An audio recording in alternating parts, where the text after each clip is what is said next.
Hi, everyone. Welcome to Curated by Becta's Meal Kit number 126 for November 17th to the 19th. Thanks for ordering this week, and thanks for letting us be a part of a special celebration at home. We've got a fantastic meal tonight. It's a little more complicated than some, but not a lot more dishes. But there's just a lot more ingredients, and it's going to make it such an incredible evening for you. I looked at this lineup. I was like, "Wow, this is something really special." So I've jumped ahead. I've got duck confit. Put it in the oven at 450 degrees or 425 if you're like me and have a convection oven. You want to put it not right at the top of the oven, but maybe the middle of the oven because we're going to broil it afterwards. So 15 minutes at 450, and then we're going to glaze it, and then we're going to broil it after that. So that got started a few minutes ago. You want to get your appetizer pan ready, and you want to warm it up to medium-high heat, and you want 2 tablespoons of canola or grapeseed oil per person, neutral oil. And you want to keep your gnocchi in the fridge until you're ready to go because this is going to help it saute more. This is a Parisian gnocchi, so it's a choux paste, and so it's more delicate, and so very important that we keep that cold to be able to have it retain its consistency a little bit more. So there's all kinds of ingredients tonight. It's going to be great. I'm going to have a sip of wine. It's been a long day. So cheers. I love this wine. Appetizer pairing is the Chateau Au Grelot from White Bordeaux. It's a White Bordeaux, a blend of Semillon and Sauvignon Blanc, and it's just beautiful and a little earthy and minerally, and it's got that big, beautiful tropical fruit, and I think it's going to be great with our gnocchi. Okay, I think our pan is probably warm enough now. So our gnocchi goes straight in there. It's got a little bit of oil in the pan or in the container as well. You want to use a large pan for this because you want to spread it out as much as possible. I've got my little spoon for non-stick pans. Non-stick pan is absolutely the best way to go on this. And if you leave it alone for the first sort of minute or two, it'll get a nice brown crust. And yeah, it's actually to medium-high heat. So let me turn that up just a little bit. And then we're going to throw the mushrooms in and the butter and the arugula and all the rest of the stuff. For the main course, I'm going to, why don't I get my pan heated up? And this is going to be for the bok choy. And I've got the puree, or apple celeriac puree, and that's in a small pot. I'm just going to give that a little stir every once in a while on medium-low. And then, so we've got 4 minutes for the bok choy and 2 more minutes, so 6 minutes in total. So that'll be good. And we're going to start with 1 ounce per person of the neutral cooking oil. So in my case, the grapeseed oil for the bok choy. And then that is done, and we can get that out of here.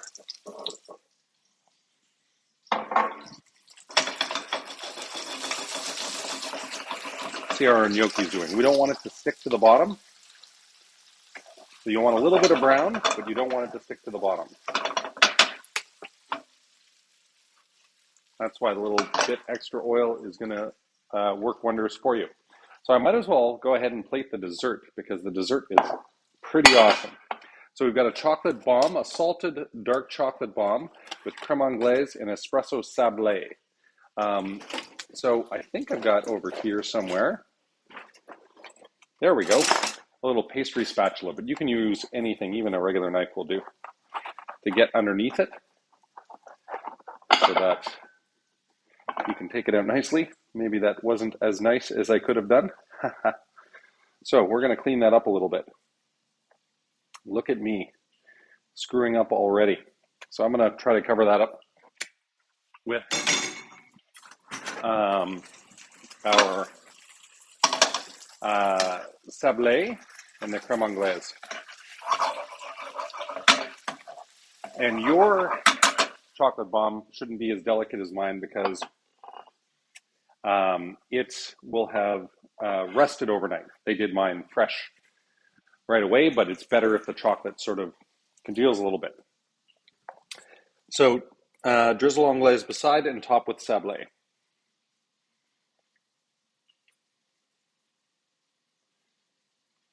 And this is going to be a little more firm, probably because it came just out of my fridge. So make sure if you're watching this video in advance to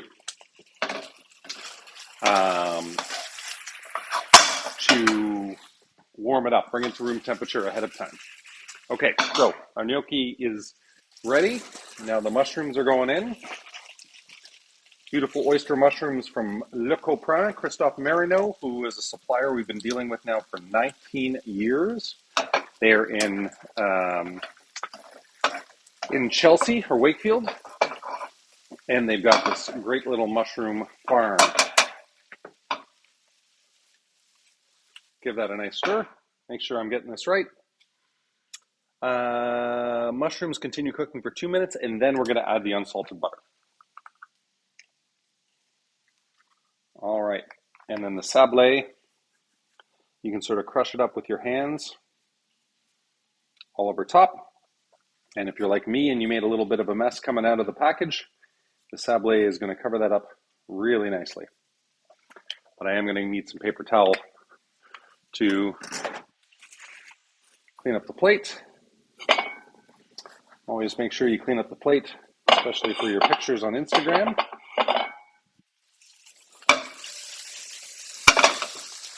So some of the Parisian gnocchi are going to stick to the bottom of the pan, and that is okay. Just know that it's going to happen and be okay with it. Again, yours is going to be a little more firm than mine because they made it fresh for me this afternoon. And with you, having a day to sort of sit in the fridge is actually a better thing. So hopefully you have very little on the bottom. And you know what? It's probably time for me to change my nonstick pan because it's taken a good little beating. Okay, now I am a couple minutes in. Going to throw in the 1 tablespoon of unsalted butter per person. Give that a good little stir.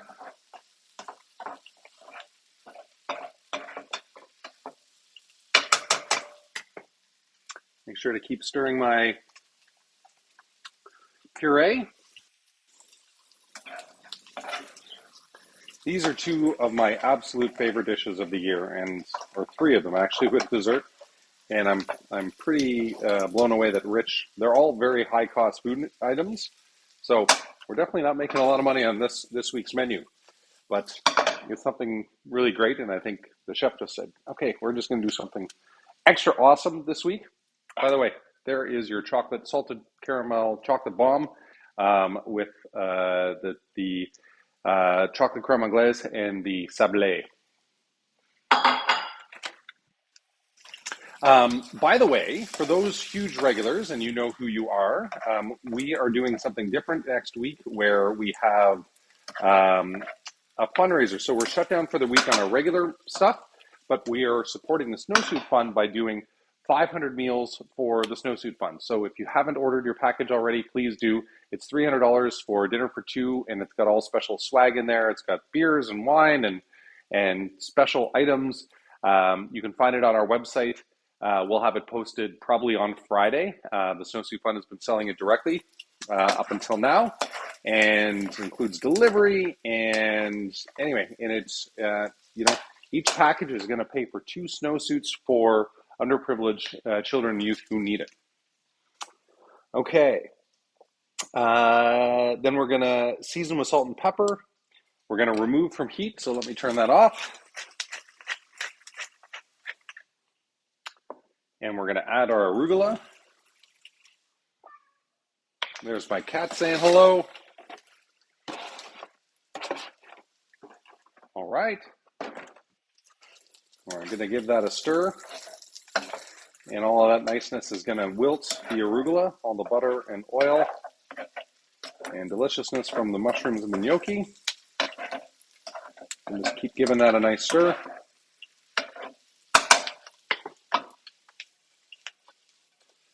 Okay. And then we're going to toss in the salsa verde. They've given me a little bit too much salsa verde, so we're only going to use half of this. And that is going to give a really nice tang to your gnocchi.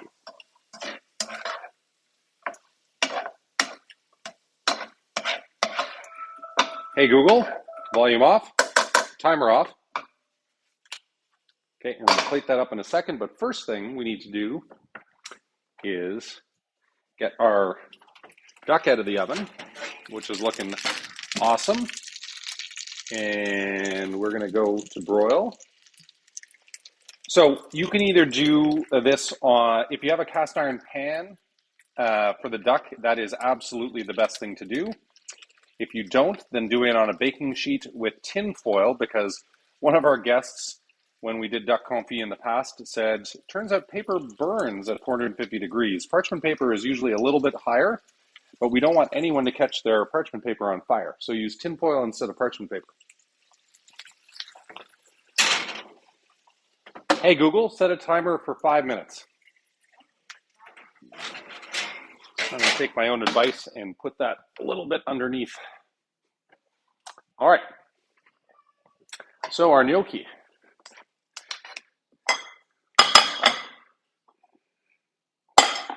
And by the way, yeah, the shallots are going to go on top. So the chef said, do your best to get the gnocchi on the bottom and then the rest of the ingredients on top. I said, that might be difficult. So bottom line is, I'm going to adapt the finishing instructions so that you know that everything is mixed in together and you don't need to stack it. At the restaurant, we use more pans, and that way the garnish is separated from the gnocchi. But fundamentally, we don't want to make extra cleaning work for you guys. So in this case, you don't need it. And then we've got our pickled shallots. They're going to go on top. You want to get this in a nice bowl.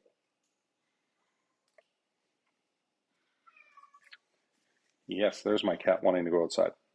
She doesn't know it's snowing.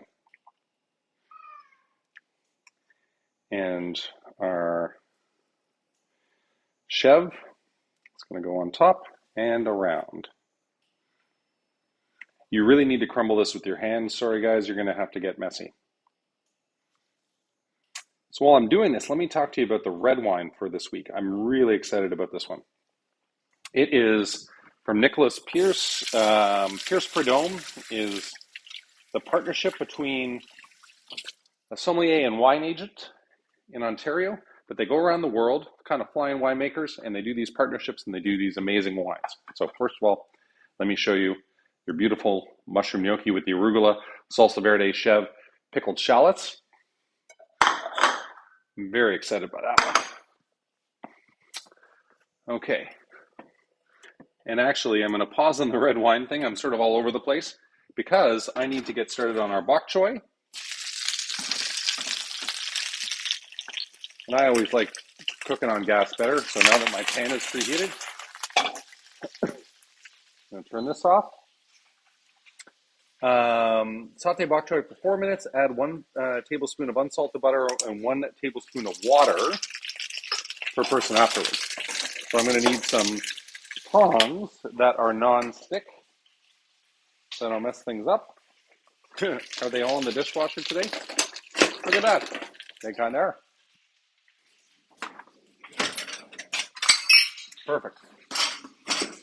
I just forgot to clean out the dishwasher.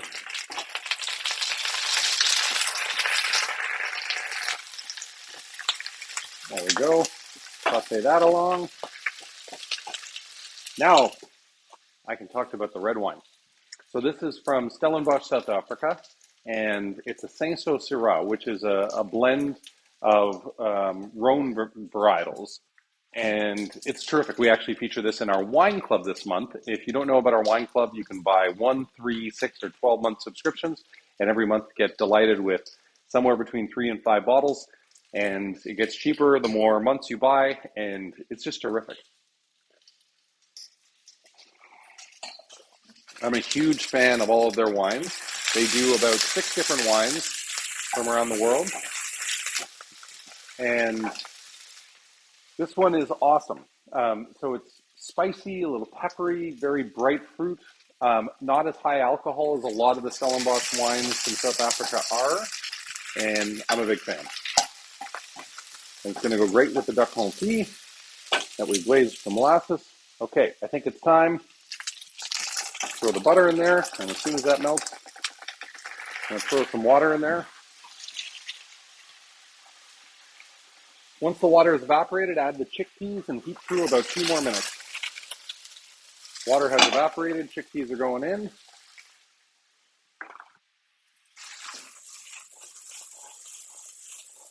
And hopefully that'll come out just in time for the duck confit. We've got this dukkha spice, which we're going to sprinkle on the duck. You've also got this mint.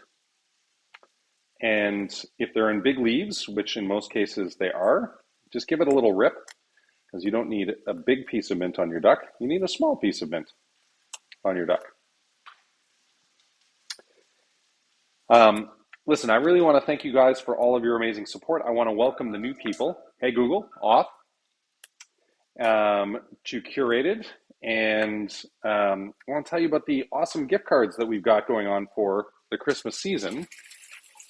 So if you're looking for something fun to give someone that is really unique, how about a wine club membership or a curated gift card for either a regular meal or a big night in meal with wine pairings? You can do all of that stuff. I'm going to turn that off and see how our duck, oh man, this duck is looking good. It's got that amazing miso soy glaze. And I think we're ready to start plating. So the puree is going down first. In my case, we're dividing it by 2. The apple celeriac gives it some sweetness, a little bit of earthiness. Using a non-stick pot is really good for these purees because it allows you to get all that goodness. And you want to sort of drag that through so that it has a nice line on the plates. Good to the last drop there. And then our veg is up next. Divide this evenly between the bok choy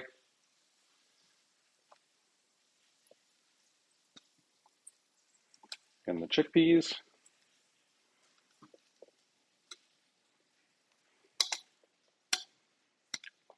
Lovely. All the heat is off. Turn that off. Now we can bring the duck over. If you're using a cast iron pan, or even in the, if you're using a baking sheet, you want to do this actually in the pan or on the baking sheet. The molasses and the fat will allow this to stick. The dukkha spice is a North African spice that has nuts and seeds and some dried herbs in there, and it's really good. I would suggest that you use a spatula to get this out. Ironically, my wife made duck confit for dinner last night, not knowing that we were doing duck confit tonight. It was delicious, but our metal spatula is in the dishwasher as well. Wow, that looks great, and it smells amazing. We put that back on there, and then we've got the mint. Again, give it some rips.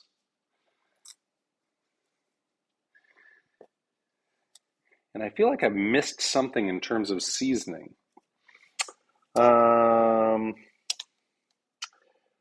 So we seasoned the bok choy. Always season everything. That's the important part. So I'm going to throw a little bit of flaky salt on our duck and on our chickpeas. And that's going to be great. There's a lot of ingredients here. It's looking really special. There's our Instagram one. Duck confit with the dukkha spice, the mint, chickpeas, bok choy, and apple celeriac puree. Thanks for tuning in. Thanks for watching the videos. Thanks for all the support. And I really hope that we get to cook and curate for you again very soon. Cheers.